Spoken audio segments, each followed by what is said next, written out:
And we're live. Well, hello everyone, and welcome to another episode of Building Your Wellness Brand Within Your Community. I'm Dr. Alan Moinstein with my co-host, Dr. Randy Ross. Today's episode is brought to you by Epic Consulting, making sure your electronic presence is all it needs to be. Community Wellness Day. Every great opportunity begins with the first step. Take that step with Community Wellness Day. And the system, the official marketing program for healthcare practitioners everywhere, and of course the VIP app, the only application that allows you to bring these live hangouts to the desktop, iPhone, iPad, and Samsung devices. As we like to say, our apps are so good, people are going to want to lick them. And a new program, Google Plus in 10 minutes, a step-by-step guide to all things Google for your business. You could find out about that at tinyurl.com/Google in 10. Well, today we have a special guest with us, Dr. Gilles Lamarche, and our program is Interview with Development of Professional Relations Authority. Well, let me tell you a little bit about Dr. Lamarche. I have a script that Dr. Randy wrote for me if I could find it. Looks like we lost that. Well, we'll just have to use the slide. Oh, okay. I don't know where that thing actually went. Anyway, Dr. Lamarche is a chiropractor, a very, very passionate chiropractor, author, coach, teacher. He's been chosen as Chiropractor of the Year. He's authored 10 books and dozens of articles. He's the Parker College VP of External Relations. He's an international speaker and motivator, and he's the Life University's VP of Relations. I think we also have, his in February 20th and 21st in Atlanta, Georgia, is the Life Vision program that he's putting on, and you could find out more about that at lifevisionseminar.com. With that, and with me blowing the bio, I'm going to turn it over to Dr. Randy Ross. Well, thank you, Dr. Allen. We still love you, even though you flubbed a little bit. Well, welcome, everyone. Thank you so much for joining us on our Hangout once again. Remember, if you're watching this where there's a comment box below, let us know where you're hanging out from. Most of you know that I'm hanging out from usually I say very beautiful Jersey Shore, but right now it's a very cold Jersey Shore. Dr. Allen joins us from the beautiful Berkshire Mountains, which I'm sure are frozen and cold as well. And if you have any questions or comments, you can feel free to put them in there. Today's guest is a very special person. Anyone who's viewing this that is a chiropractor, you're going to know Dr. Lamarche, very well known, everything from his successful practices to being a part of Parker seminars. Now he's a part of Life University. Authority on Development of Professional Relations. I actually thought that was kind of my title, but I very humbly share that with you, Dr. Lamarche. Well, welcome, welcome, welcome. Thank you so much for taking time out of your busy schedule to be here with us today. Well, thank you, Dr. Randy, and thank you, Dr. Allen, for the kind words and kind introduction. It's a pleasure for me to be with you and to really participate in helping our colleagues learn the value of developing relationships within their community, what I always refer to as relationship capital. Well, I think there's so many questions that I have for you. I'm not exactly sure where to start, so we'll hit the ground here and we'll kind of see where this takes us. So, because Dr. Allen's asking me if I did something, I did not, Dr. Allen. I will do that. Because you have so much to draw from, you know, the way I look at it, you have so many successes in your career, which gives you information from so many places, whether it's actually being in practice, you know, leading up parts of universities that are so important to creating the new chiropractors and continuing to educate the ones that we have. What do you foresee as the obstacles that often, you know, are the burden to people really being able to achieve the success that they want and you know that they have the ability to create? You know, when I'm speaking to audiences, I often ask a couple of questions when I get started, and I would say to this audience, you know, do we all agree that chiropractic saves lives? And invariably, you know, every hand in the audience goes up. And then my next question is typically, would we all agree that there are probably lives waiting to be saved right in your backyard, like in your own community right now, and they all say yes. I said, if that's the case, then what's the problem? Why is it that some practices thrive and some practices don't thrive? And I have related it based on the experience that I've had building 3 practices, that it's all about this relationship capital. You know, what are we doing as individuals in our communities to communicate the value of chiropractic care? Because I know that once people know what I know, they want it. That's how I build practices. So if I go back step by step, I will give kudos initially to Dr. James W. Parker, who of course has since passed away, but he was, you know, my first real chiropractic mentor other than my chiropractor in my hometown. But, you know, one of the things that Dr. Jim taught us about was to always walk the walk, always talk the talk. In other words, you're not a chiropractor some of the time, you're a chiropractor all of the time. How are you communicating that to your community? And I mean, we can step all the way back to how are you dressing? How are you communicating even in the checkout line of the grocery store? Are you being kind? Are you expressing optimum health, which is what we really are all about? So what's the message that you're sharing with your community? Or are you choosing to say, well, you know, I'm too shy. You know, I don't really greet people, or I don't choose to make a difference in people's lives. I learned very early from Dr. Jim this concept of loving service, my first technique. And of course, at the first time I heard it, I didn't really understand what he was trying to tell me, or the audience rather. But then when I got to sit with him knee to knee and have deep conversations, I got to understand what he referred to as the love concept. The love concept is to choose to participate in any relationship, whether it's lasting or could be long-lasting, whether it's just someone that you meet because it happens to be a server who's serving you dinner at a restaurant that you may never see again. How are you behaving? And living in that state of unconditional love, and if for some of you the word love feels uncomfortable at the beginning, replace it with respect.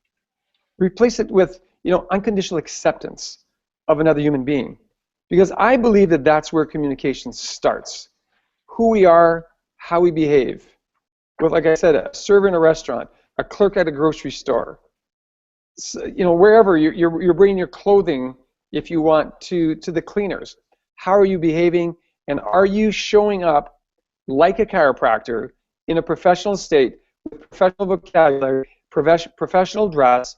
How are you showing up? You know, do you have a business card? And I understand we live in an electronic world, but guess what? When you take a business card out of your pocket and you hand it to someone, it communicates something to them. So if you walked into my office now, or if you were at the restaurant where I had lunch a while ago, I could easily reach into my left-hand pocket, which is where I always keep them, and I could easily hand you a business card. And I wouldn't just hand it to you like this, but I would hand it to you the way I learned to do it when I visited Japan, for example. You know, where they take it with 2 hands, and they literally hand it this way, and they hold it there till the person takes it out of their hand. That way you give them an opportunity to see your name, and with a name like mine, you know, Gilles Lamarche, that, you know, Dr. Weinstein pronounced Giles because that's what he thought at the beginning. It throws people off, but it gives you an opportunity to communicate that. So, for example, I would say, you know, it's a pleasure to meet you. I'd like to offer you one of my cards, and then I would say my name as I present the card.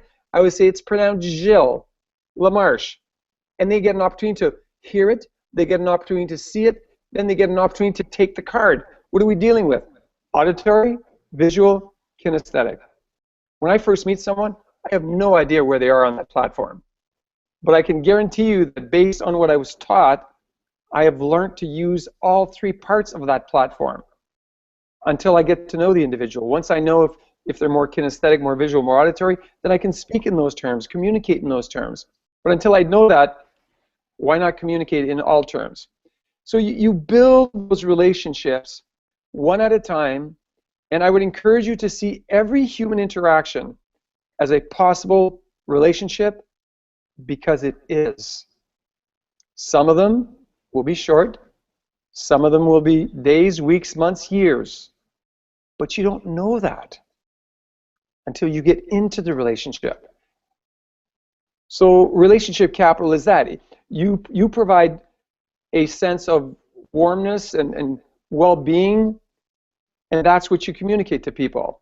And you communicate that with a sense of joy. I mean, if you walk to your office, or even if you walk from a parking lot, a block or two or three, whatever you're walking, walk it with a smile. Be conscious of your posture. Behave like a loving, caring healthcare practitioner, like a loving, caring healer. That's what you are. And I'll tell you, people will gravitate towards you because they will want more of what you have. And all of a sudden, they start asking questions. And a thought that comes into my head, I would walk probably about 100 meters, like 100 yards from my parking space to my original office. And most mornings, around the same time, typically around 6:45, I would walk through that laneway, around the corner, walk a bit, and almost every single morning, or at least 4 or 5 mornings out of the week, I would run into an individual who appeared to be a relatively elderly gentleman, always on a bicycle, but he would cross the street, so he'd get off his bicycle to cross the street, and I would always say, good morning. So I made a commitment years ago. I would say good morning or good afternoon, but I would greet people. Whoever I pass by, whenever I'm walking around anywhere, I just say hello of some sorts. Even here at Life University now, in the hallways, I say hello to everybody. Does it pull me out from the crowd? Absolutely. At Life University, maybe not so much, because we have what we call a speak tradition, that we ask people to greet each other. But in your community, you'll stand out from the crowd. So with this gentleman, I obviously stood out from the crowd. I'd been in practice maybe 3 or 4 months. I get a lady come in with a 2-month-old baby. And I find out that she was referred by Dr. Verbeek. I had no idea who this Dr. Verbeek was. I did know that he was a pediatrician in town, but I hadn't had an opportunity to meet him. And so after accepting the little gal actually as a patient and taking care of her, you know, going through our initial consultation, examination, etc., sometime during that week, I had my assistant call Dr. Verbeek's office and ask if I could drop in and say hello, and which I did. To my surprise, Dr. Verbeek was that elderly gentleman that I'd been saying good morning to for probably 2 months. I'll tell you, he didn't look like a doctor. He didn't act like a doctor. Like I said, he was on an old bicycle. His clothes was pretty much like beat up. But he's one of those old guys who was just kind and warm and passionate. And he referred that little girl to me because he found out who I was, and he had specifically said to the mother, well, because I heard chiropractors could help babies with colics. You think I should take my baby to a chiropractor since she's getting better and she's already 2 months old? He said, well, you know, if you're going to go to a chiropractor, go to Dr. Lamarche. He's up the street. He's a really nice person. The only thing I had ever said to that man was good morning, nice to see you again, or, you know, whatever, something of sorts. They were very short greetings. But there I was, unknowingly, building a relationship with a physician who over a decade or more probably referred 100 children to my office. Could I have planned that? Probably not. But what did I plan? What I planned, and I plan every single day, was to build relationships. This morning, for example, at 11 o'clock, I was downtown Atlanta. I reached out to a vice president of a bank for an initiative that we have here at Life, and somebody says, how do you know that? I said, I don't know her. I know somebody that knows her. I was given her email address. I sent her an email. I introduced myself to her. I told her this project that I was working on, and I wondered if she might be interested in having me share the project with her. And she said, absolutely. That wouldn't have happened unless I had chosen to build a relationship with her. And so I showed up in her office today, got seated by an assistant, this beautiful, absolutely gorgeous boardroom, if you like, where, you know, like hundreds of millions of dollars are probably handled every single day. And here came the vice president of this bank with the individual that knows her, that works at that office, who had actually introduced me by email. And there I was, pleading a case of sorts, and we got to the point where she says, you know what, I'm not the right person for this because I don't think I can make that decision. However, I really like what you're talking to me about, and therefore I'm going to bring it to Barbara. Barbara works out of Boston. Let me chat with her. Give me the information. So all of a sudden, not only do I have a relationship that's going to bud with Helen, but now she's going to hook me up to speak with Barbara. I'm in Atlanta. Barbara's in Boston. Am I going to fly to Boston if Barbara says she wants to see me? Absolutely. Now, what did I do in my practice?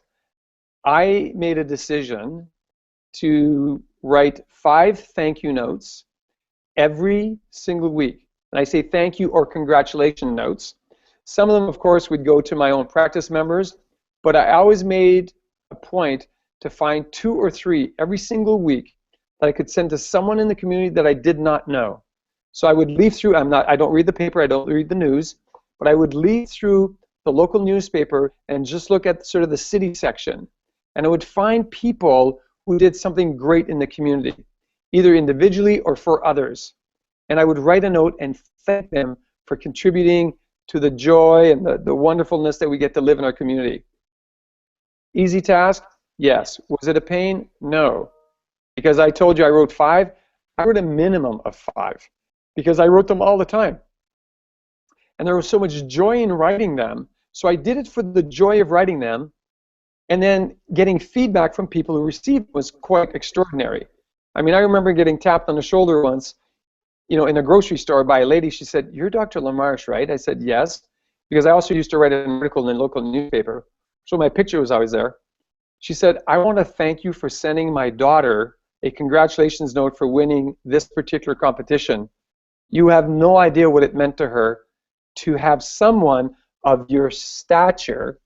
Wow. I was just, I was a chiropractor in this small community. I happened to be a local celebrity, but her daughter was so touched that I took, a minute to write a card, have my assistant put a stamp and address the card, and send it out.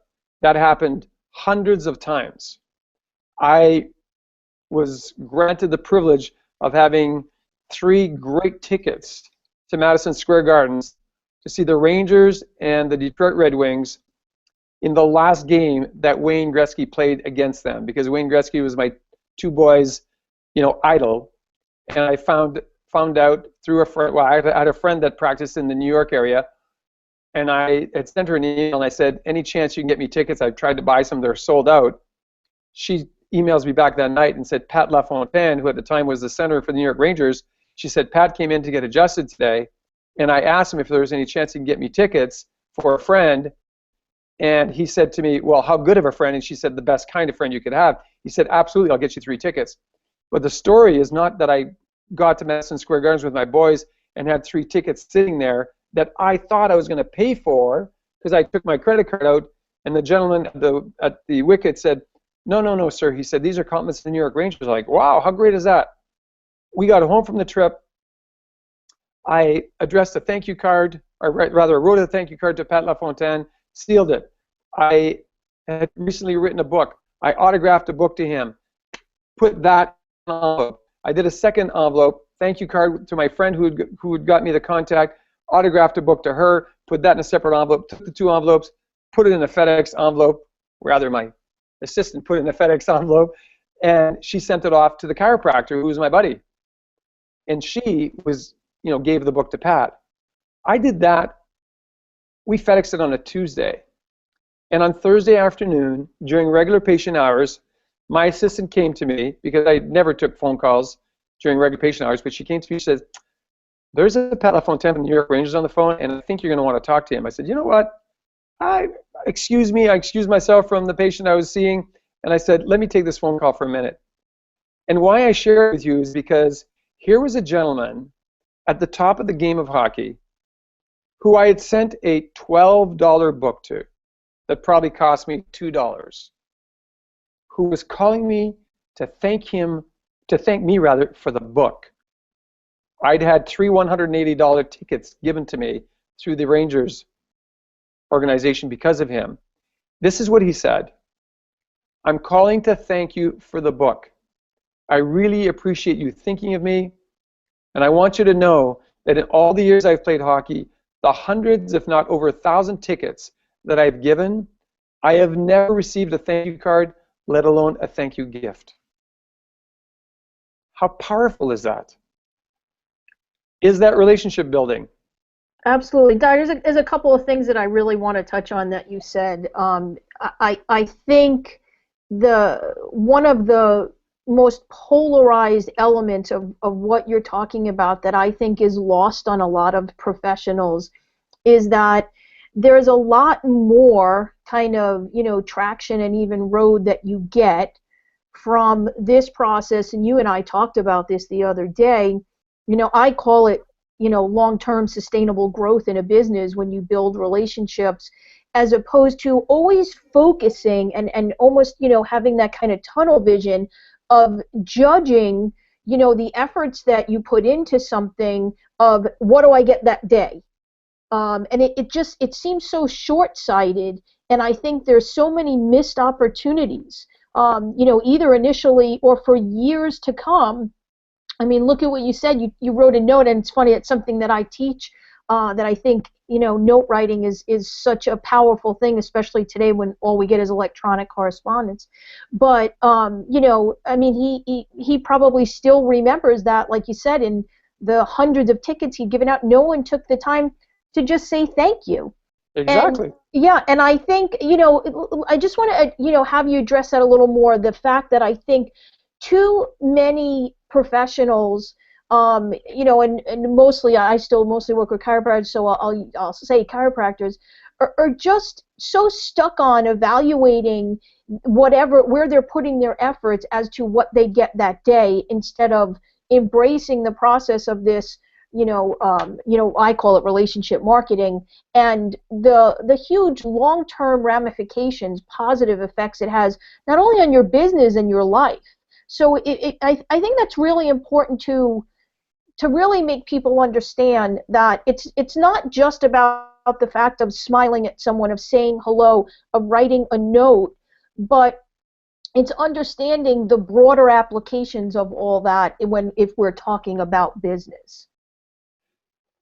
And I would say, Dr. Randi, it's the same as wealth building. Nobody builds wealth, or rarely do people build wealth, in a day, a week, a month, or maybe even a year. I mean, the average individual. Some people get lucky, but I'm talking about the average individual. So I looked at relationship capital as being equivalent to wealth building.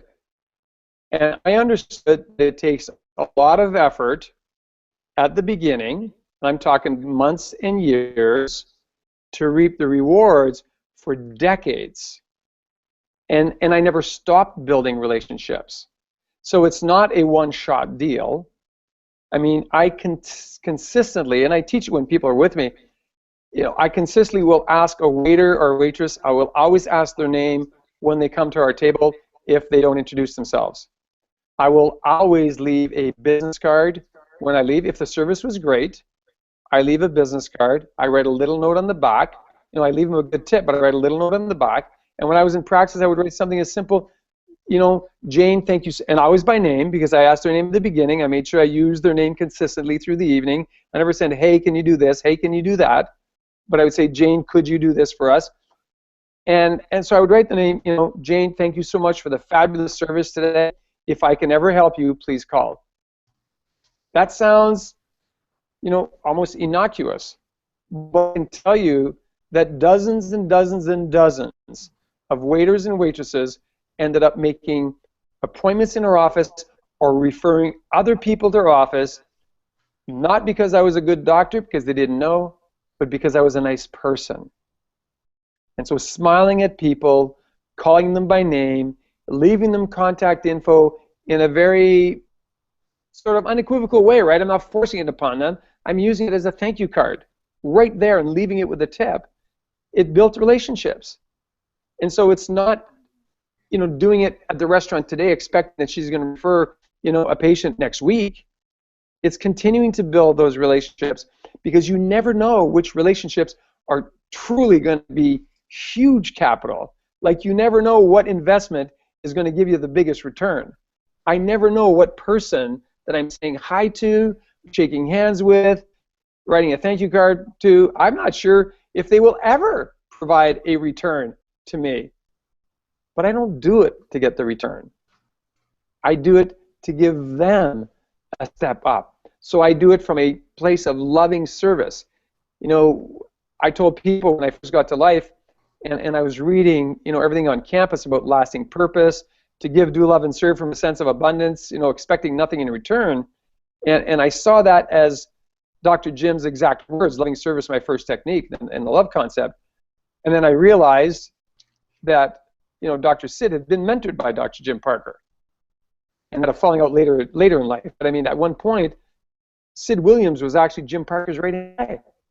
And so they learned this value of acknowledging people and of serving people, not expecting to get something directly back from that person, but knowing that when we behave this way, that the universe automatically gives us something back. And so who you may reap the rewards from may not be the person you serve, but because you served all of these people, somehow the reward actually shows up. And so I always encourage people, always be building relationship capital. Not necessarily because the person you're building it with is good, but because you are, because you're choosing to bring joy, and you're choosing to bring ethics and integrity to the world, and you're allowing that to be seen through you. Because as BJ would say, and I'll paraphrase, but you never know how far-reaching something you may say or do today will affect the lives of millions tomorrow. That's part of relationship capital. That's part of building community relations. That's part of just being an honest person of high integrity who's actually willing to share knowledge, enthusiasm, joy, happiness with the people you interact with.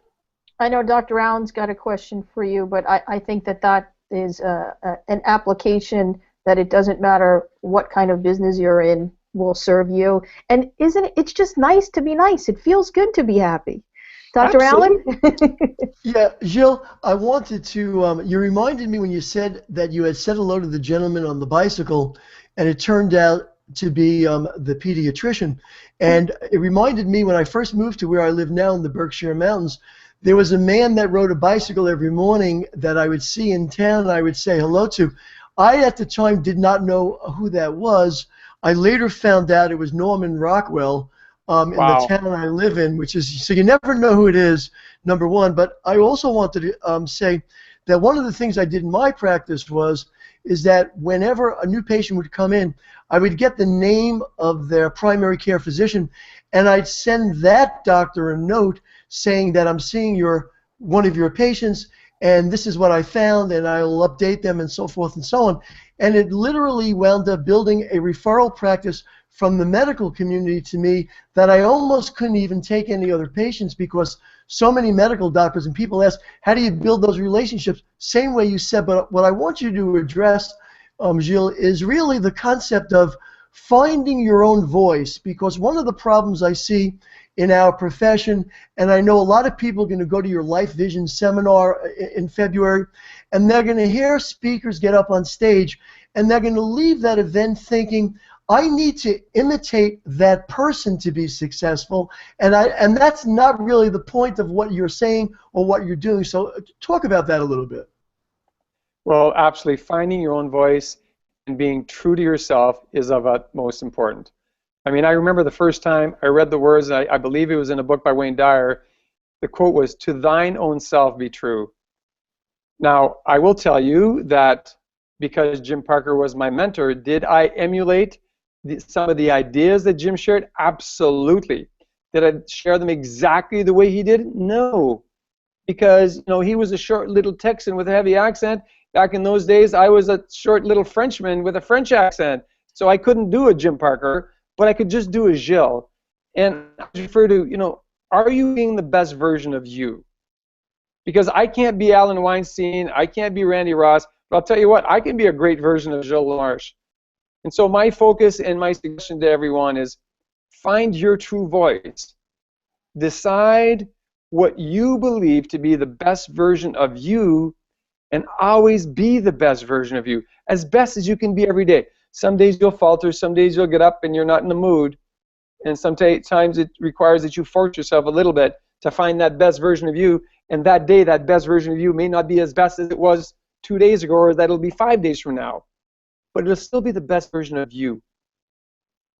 And so when you learn, if you learn from a coach who gives certain scripts to use, you've got to personalize those scripts so that they roll off your tongue and that you're not just memorizing words.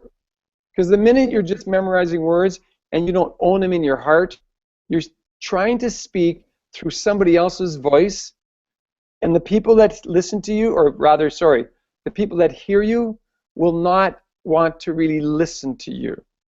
They'll hear the words, but they're not going to feel the authenticity of the words, and therefore they usually aren't going to follow through if it's a matter of how you're presenting a care plan. If you're not doing it from your own authenticity, if you're not presenting a care plan based on what you would present to the person in front of you, if they were your mother, father, brother, sister, or child, you're making a huge mistake. Finding that true voice.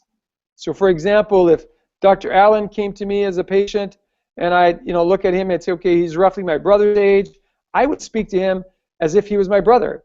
I'd say, Alan, what we've discovered through our consultation examination and whatever test we did is X, Y, and Z. And if you were my brother Mark, this is what I would suggest would be in your best interest. And what I found is that people accepted the care plan pretty close to 100%. I remember one person who did not sign on to begin care. I'm not going to tell you they all followed through, because we all know that they don't all follow through, so they certainly didn't all follow through in my practice. But I remember one specific gentleman who chose to not even begin care. And it was in those days that I'm sure even all our American friends will probably remember, if you were a chiropractor then, 15, 20 years ago or so, when there was a huge inquest in Ontario around a death of a lady by the name of Lana Dale Lewis. And I remember the name because I served on the licensing board in Ontario for 9 years, and at the time I was on the licensing board. And this lady had had a stroke 9 or 10 days after her last chiropractic adjustment. She was a 3-pack-a-day smoker. She was on the birth control pill. She was on multiple medications. And the inquest, the jury of the inquest that was made up by lay jurors, decided after the inquest that was supposed to last, I think, less than 7 days. It lasted many, many, many months, millions of dollars. They decided that they couldn't tell whether or not it had been caused by an adjustment or not. Therefore, they related the case, the death, as being accidental. We don't know. The media had a frenzy with that. They said it was accidental, caused by a chiropractor.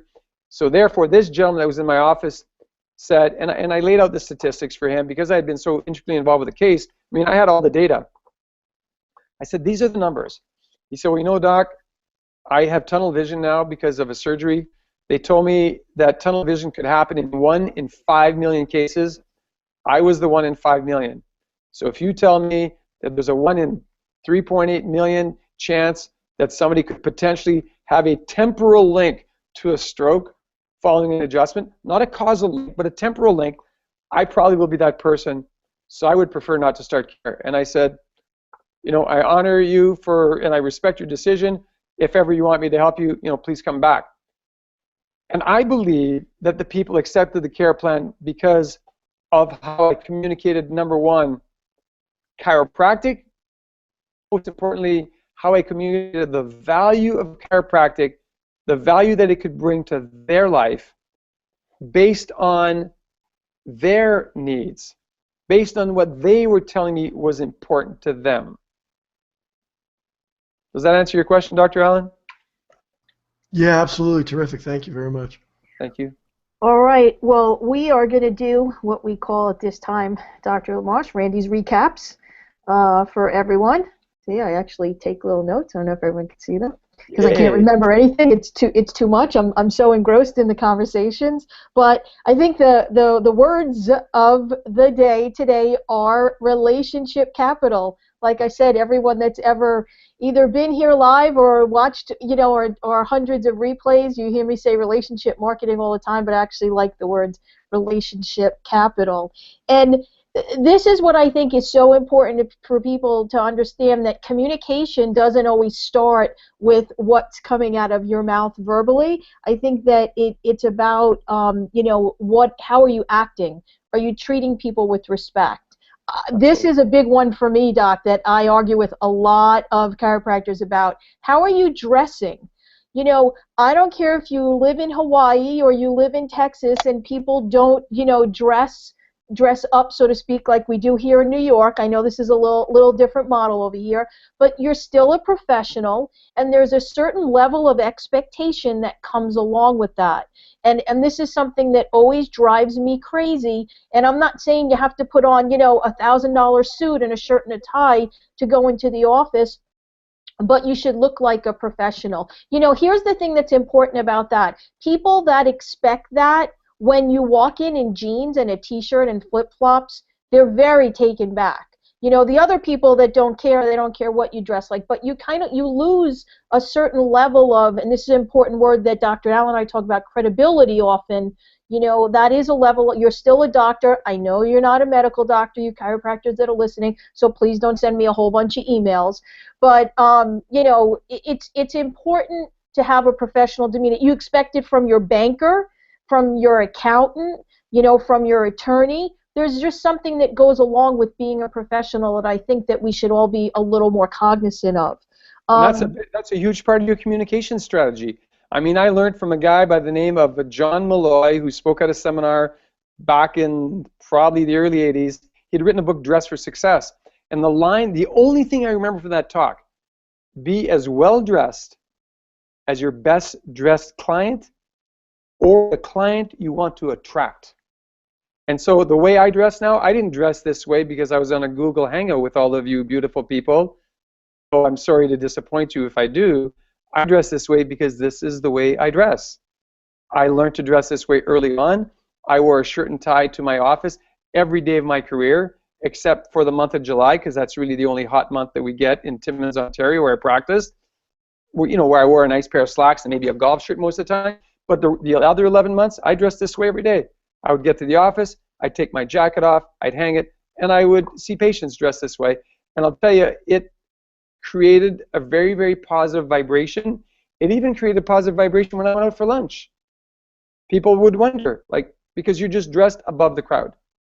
Absolutely. It's so important. I always feel it's such a missed element. And I think the other thing that really stands out to me, and this is something that I maybe sometimes miss the boat on, so I'm glad that you have reminded me of this, is that every human interaction is a potential relationship. And I think you said it so well. I mean, I always say it's not always the person that you're meeting with that is the golden goose, but it's very often someone that they know that you don't have a direct or wouldn't have a direct contact with, that's really going to be that person that's going to help you in an enormous way, or invite you to be a part of something that you never would have been invited to. So I think that all of us, if we live long enough, we will say that sometimes you find you know, the strongest alliances in some of the most unexpected places.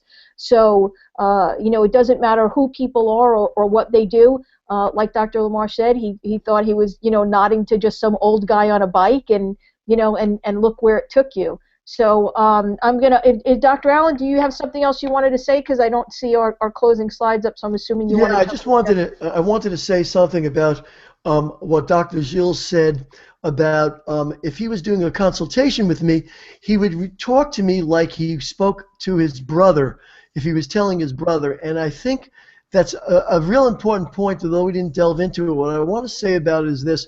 We have a tendency to focus so much on getting new patients, and all our energy is always new patients, new patients, new patients. We neglect the people that are already in our practice that are doing so much to spread the word about what we do, and yet we don't treat them like family. We ignore them, and we treat people we don't even know like family. And I think when he mentioned that, it really struck a chord with me, that it's important to recognize and do things for the people that are already part of your practice, that already know, love, and trust you, that are already doing everything they can to help build your business. Hey, Dr. Allen, what is it that Alex Mendozian says? Feed your family filet mignon and feed the neighbors the burgers? Exactly. I think that is the perfect, application here. Well, I'm sorry to say that we are out of time. I think we're definitely going to invite Dr. Lamarche to be one of our what we refer to as rebounders, and rebounders in a good way, because there's just so many different things that we can talk about, and hopefully he'll indulge us and he'll return. Absolutely. And for any of you watching that want to find out a little bit more about the products and services that we offer to healthcare providers as well as small businesses, making sure that you're developing the relationships in your community, making sure that you're making the right connections, please feel free to reach out to us, and we're happy to share that with you. Well, I'm going to turn it over to Dr. Allen to go ahead and close us out, and I will see you back here next week. You've been listening to Building Your Wellness Brand Within Your Community. Today's episode was brought to you by Epic Consulting, making sure your electronic presence is all it needs to be. Community Wellness Day, every great opportunity begins with the first step. Take that step with Community Wellness Day. The System, the official marketing program of healthcare practitioners everywhere. The VIP app, the only application that allows you to bring your live hangouts just like this one to the desktop, iPhone, iPad, and Samsung devices. The new Google in 10-minute program, a step-by-step guide to all things Google for your business at tinyurl.com/Google in 10. I want to thank Dr. Gilles Lamarche for an amazing program today. It was really great to get to meet him. On behalf of myself, Dr. Alan Weinstein, and my co-host, Dr. Randi Ross, make sure you visit lifevisionseminar.com to find out more about Dr. Gilles' seminar on February 20th and 21st. Again, on behalf of myself and my co-host, Dr. Randi Ross, we'll look forward to talking with you again next week.